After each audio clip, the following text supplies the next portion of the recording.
Regarding the conversion topic, very briefly you tell. Absolutely, sir. If I divert, you can tell me to sit down, I'll sit down. Sir, मैं आपका शुक्रिया अदा करता हूं और इस बहस का जवाब हमारे वजीर पार्लिमानी जवाब देंगे। मैं उनके जरिए से पूछना चाह रहा हूं कि ये बात सच नहीं है कि हमारे वजीर आजम ने कहा कि जब उनसे पूछा गया आपका मजहब क्या है तो वजीर आजम ने कहा इंडिया फर्स्ट। जब वजीर आजम से पूछा गया कि आपकी किताब कौन सी है तो उन्होंने कहा कि हिंदुस्तान का आइन कॉन्स्टिट्यूशन। अब इन दो चीज़ों को सामने रखकर मैं हमारे हुकूमत के ट्रेजरी बेंचेस से सवाल करना चाहूँगा कि क्या ये बात गलत है कि जो लोग आज मजहब की तब्दीली की बात कर रहे हैं वो हिंदुस्तान के मुसलमान को, हिंदुस्तान के ईसाई को पहले दर्जे का शहरी उस वक्त तक नहीं मानेंगे जब तक कि हम अपना मजहब तब्दील नहीं कर लेते। क्या ये बात गलत है या सही है? अगर जो लोग घर वापसी की आज बात कर रहे हैं, मैं बड़े ही इज्जत के साथ हुकूमत के सामने बात रखना चाह रहा हूं कि आपके कैबिनेट में 2 मुस्लिम वजीर है। अगर कोई उनके पास जाके कहे कि भाई आप मुसलमान हैं, दोनों छोड़ दो और घर वापसी आ जाओ, आप कैसा महसूस करेंगे?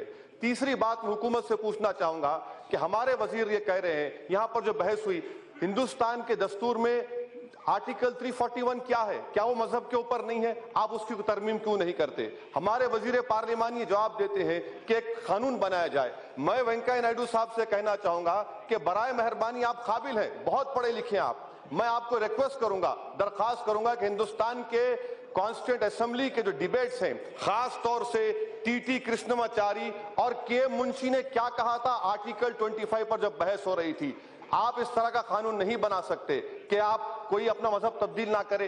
अगर ये बात, और एक बात सर जो अहम बात है वो ये है कि तमाम तंजीमें जो इस तरह की हरकत कर रहे हैं, इनका ताल्लुक क्या बीजेपी से नहीं है? क्या इनका ताल्लुक अम्बलिकल कॉर्ड है इनका बीजेपी से? वो रद्द कर दें कि इनका ताल्लुक नहीं है, इनके खिलाफ एक्शन ले।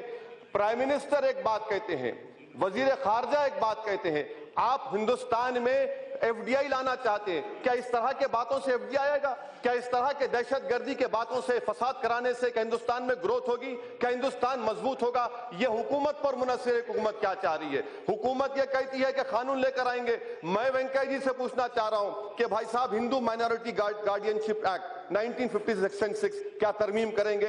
Hindu adoption maintenance act 1956 section 7, 8, 9, 11 तरमीम करेंगे? हिंदू मैरिज एक्ट 1955 सेक्शन 13 क्या उसको बर्खास्त करेंगे? हिंदू सक्सेशन एक्ट सेक्शन 26 क्या उसको निकालेंगे? ऐसा नहीं हो सकता। आखिर में सर, मुझे अफसोस है कि हमारे हिंदुस्तान के एक बहुत बड़े कायद हैं उत्तर प्रदेश के, वो अपनी तकरीर में कहते हैं कि उत्तर प्रदेश कुछ भी नहीं है, उत्तर प्रदेश में कुछ हो रहा ही नहीं है। क्या नहीं हो रहा है? उत्तर प्रदेश में तो ही हो रहा है। अगर आप और बीजेपी मिले हुए नहीं होते तो आप एक्शन ले लेते वहां पर आरएसएस और बजरंग दल के खिलाफ। 2 दिन के बाद भी एक्शन नहीं लिया आप। 200 लोग मारे, कोशिश कर रहे हैं। अलीगढ़ में इतना गड़बड़ हो रही है। अरे आप नूरा कुश्ती करना छोड़ दीजिए। इसीलिए हम हुकूमत से मुतालबा करते हैं कि आप, अगर आपका मजहब हिंदुस्तान फर्स्ट है, अगर आपकी किताब कॉन्स्टिट्यूशन है, बंद करिए आपके लोगों को।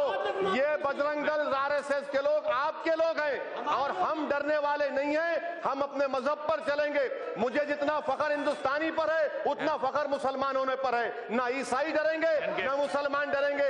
आप लाख कोशिश कर लीजिए, हम मजहब तब्दील करने वाले नहीं है।